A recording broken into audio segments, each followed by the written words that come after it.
So we come to session 64 and to the end of our humble Mark commentary. Really didn't know how long I would spend on the last chapters, but I think we proceeded without undue ado, so to speak, and we can finish with the rest of chapter 16 where we are. We spoke about the tomb and that they said nothing to anyone, uh, for they feared. So that's a very strange ending to the gospel. And there is, speculation that the original ending was lost. But I'm inclined to just take it as the original ending of the gospel, and that um, the tomb is empty. Women have seen it empty and have received a message from this young man, biblical language for angels, oftentimes, and that these women are supposed to tell his disciples and Peter. Interesting, not Peter and the disciples, like Peter is really separate, but the disciples and Peter, because Peter is special, is number one on all the lists, etc. So it's not just the disciples, an amorphous blob, but rather Peter, uh, as special, the rock. He's going before you, Jesus is going before you to Galilee, this place that's called the region of the Gentiles, Gilel Hagoyim, and there you will see him just as he told you. Another one of these just as he told you, which we saw in the eschatological donkey tying, untying episode in the messianic entry in chapter 11. But they said nothing to anyone. Um, it's a little interesting. I mean, Jesus tells the leper in chapter 1, don't say anything to anyone, but he starts preaching to everybody. Here you have a command to tell some people, but they don't tell anybody. So it's sort of interesting. But nevertheless, we know that the word will get out. And I do want to make mention again of the fact that had there been any tradition of a body of Jesus in a tomb, that tomb would have, you know, been known about, and instead, there is no such tradition, that I know of, the Church of the Holy Sepulchre, but not as a place where they thought a body was still there. I read the whole book by N.T. Wright that I want to mention again, 800-page book or so, The Resurrection of the Son of God. I highly recommend it. It got me to buy his last, 2 volumes on Paul, which is supposed to be his great work, etc. So this is very interesting.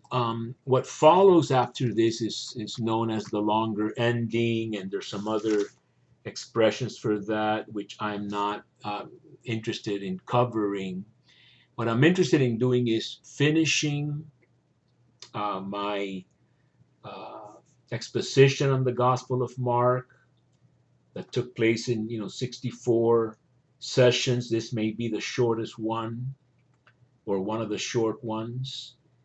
And definitely looking at this, what you have is an additional ending, just like you have an additional ending in the Gospel of John, the 4th Gospel. You have an ending, and then you have clearly a new additional ending. And what you have here now, when he rose on the early on the first day of the week, he appeared first to Mary Magdalene, which is very interesting, from whom he had cast out 7 demons. So that you have, this is in line with the Gospel of John, um, and in in in the Gospel of Luke, you've got women seeing the empty tomb who are not identified except a little later. They came back from the tomb.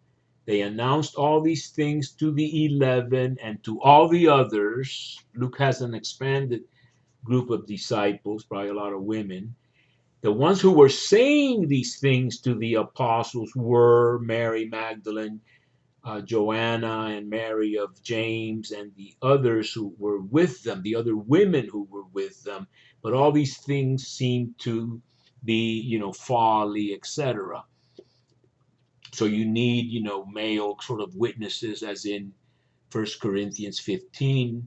Paul starts out with Peter. He doesn't mention women, especially women with demons in them, like Mary Magdalene.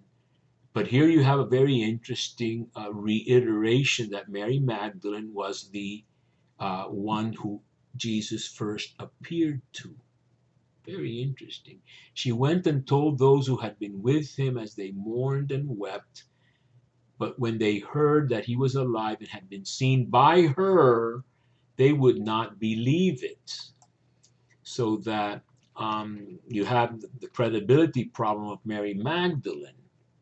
But this is very reminiscent of the Gospel of Luke, with some John echo for sure there. After these things, this looks like another kind of insertion here.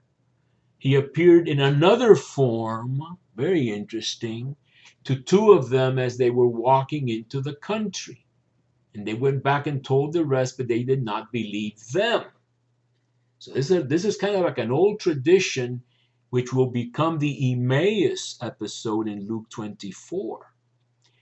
Jesus is walking with these 2 disciples, and they don't recognize him. And here you have reference to he appeared in another morphe, the word that Paul is going to use, it, even though he was in the morphe of God in Philippians 2.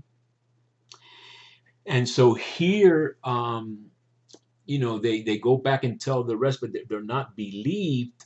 Of course, when the Emmaus guys go back and tell them, yes, it's true, and he's appeared first to Peter, there you have the Lucan theme of the primacy of Peter, who is the one that makes the decisions in Acts of the Apostles, goes to Cornelius's house, allows the Gentiles to be baptized, and other things like that.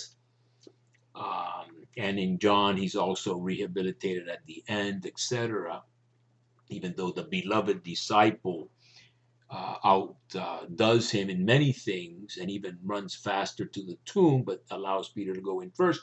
Peter doesn't believe. The beloved disciple does believe. Here, you don't have any mention of Peter as already having been appeared to when the 2 from Emmaus say that they have seen the Lord. After that, he appeared to the 11 themselves as they were reclining at table, and he rebuked them. This is also very Lucan, for their unbelief and hardness of heart, because they had not believed those who saw him after he had risen.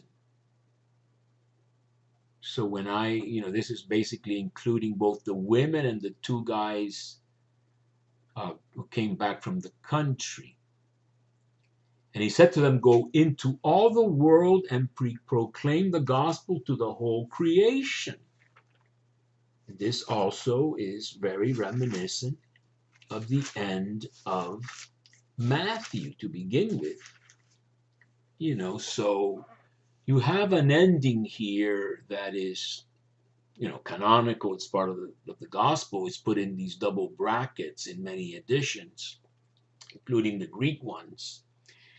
But it's taken from other gospels because I think apparently the first ending they told no one because they were afraid was not an adequate way to end a gospel. So they added this, rebuking them, etc. And he said to them, go out into the whole world. Whoever believes and is baptized will be saved. So you have this faith and baptism. Whoever does not believe will be condemned. Notice that they don't say and is not baptized. They don't have to emphasize the ritual aspect of it. And these signs will accompany those who believe. They will cast out demons in my name, speak in new tongues, pick up serpents with their hands. And if they drink any deadly poison, it will not hurt them. They will lay their hands on the sick and they will recover. Mysterious. It's a little bit, almost bordering on hocus pocus, in the sense that these are very specific things that, if taken literally, are incredibly dangerous. Of course, you've got all the snake handling cults and all that stuff. I'm looking for notes here in the wrong gospel, to see what the Jerusalem Bible has to say about this snake handling type stuff. I don't know that it says much, except that these are manifestations of the end of the kingdom of Satan. I guess proleptic in anticipation. Obviously, this is not a call to pick up poisonous serpents or drink poison. So this is a good opportunity to again mention how the Bible has to be taken seriously, but not literally, or at least not literally in the wrong way. It has to be taken literally in the right way, but you have to be able to discern and interpret. Just one of the main things I've tried to do in these 64 sessions. These are very graphic ways, I guess, of demonstrating the power that Jesus' disciples who believe in him. This would be parallel, for example, to if you have faith like a mustard seed, you will say to this mountain, lift yourself up and cast yourself into the sea. I don't know if anybody's tried that. If you could do that, it would be, something. Hyperbolic language. If it's used here, there, and everywhere, then it's used everywhere. You can apply that as a rule of thumb for biblical interpretation. Don't pick and choose what you think is hyperbole, and then what is hyperbole. For example, give up all your possessions. Oh no, that's just a way of speaking, But that other thing, oh, that's very literal.